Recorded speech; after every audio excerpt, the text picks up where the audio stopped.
Welcome to the OUTERPLANE Kanon build showcase. So we're going to start off with the pools, and as always, we're just going to try and use all our tickets. If we don't get it within the tickets, then we're going to use the mileage, because you want to save all your ether for the Demiurge banners. My luck in the Demiurge banner was pretty bad, so hopefully we get it soon, quickly, whatever the word for it is. First temple, no gold. Story of my life. Second temple, no gold. Looks like my bad luck streak has not finished. No gold. Probably gonna be a mileage angle at this point. 40th pull. No gold. 50.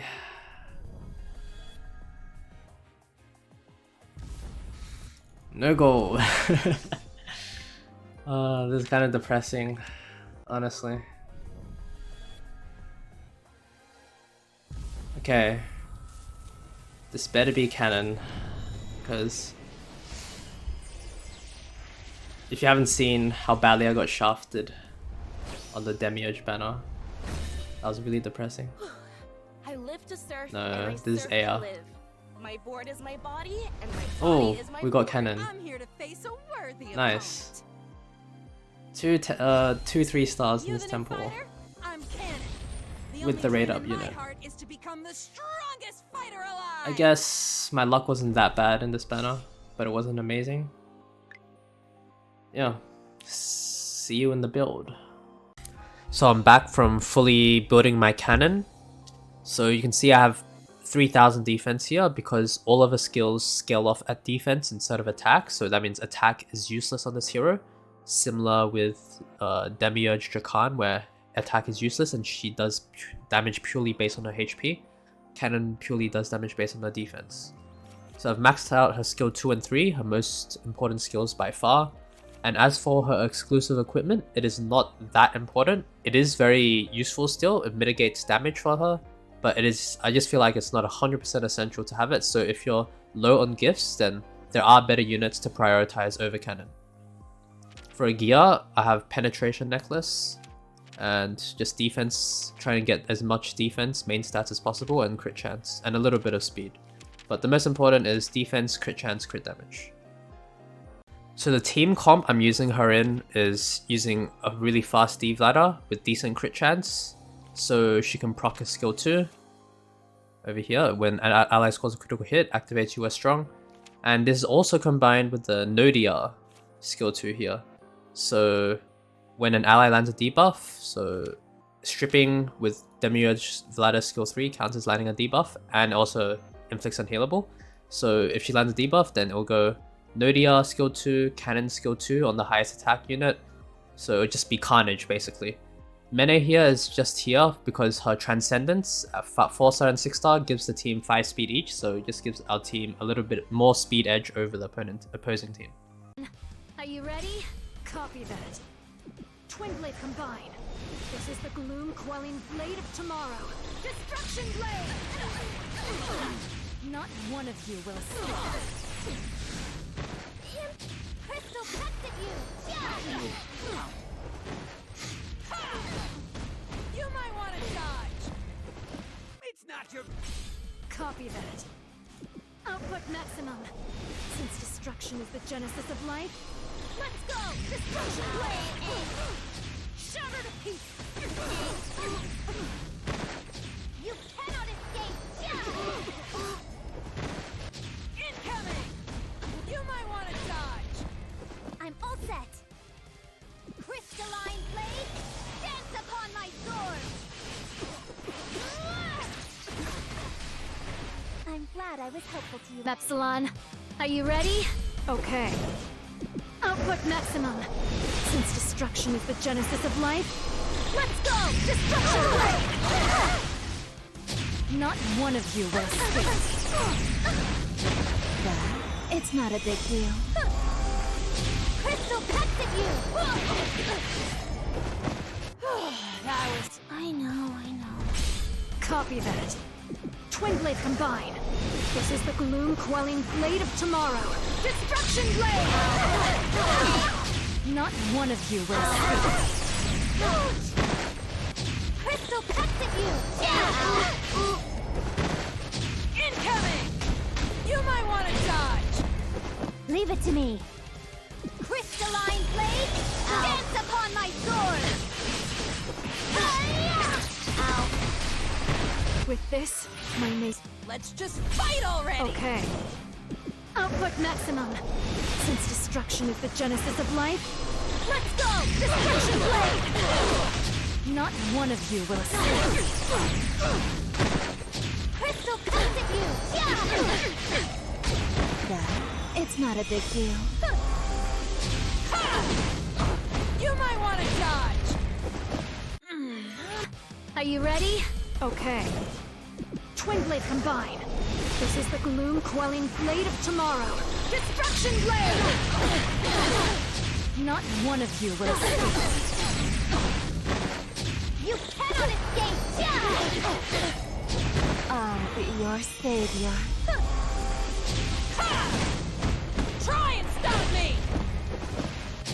Accept your punishment for being impertinent. Leave it to me. Shards of the earth, dance upon my sword! Come get it!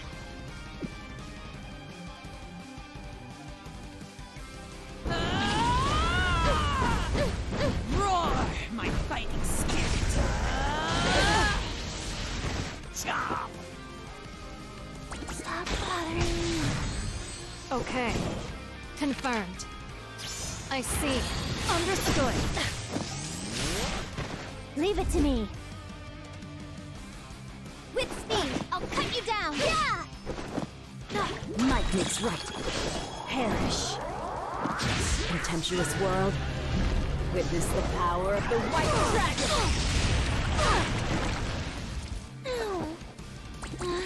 Cut it out. I'm all set. With speed, right here. I'm glad I was helpful. Fight already! Copy that. Twin blade combine. This is the gloom quelling blade of tomorrow. Destruction blade! Shatter to pieces! That, it's not a big deal. Crystal cuts at you! Incoming! Try and stop me! Accept your punishment for being impertinent. Still alive. I'm all set. Blasphemous, right here.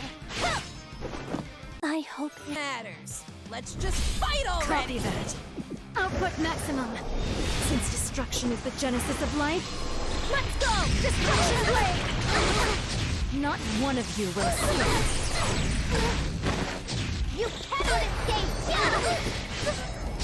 I'll be your savior. Incoming! Try and stop me! Leave it to me. Blasphemous, right here! Yeah! Come get it! Ha! Ha! Over here, troops. So overall, what do I think about Kanon?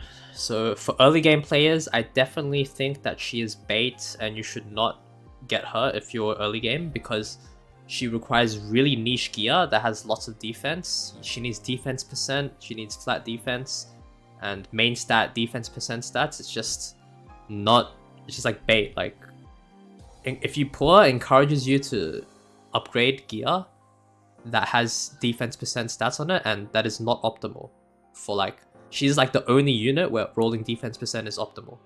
So early game, definitely bait.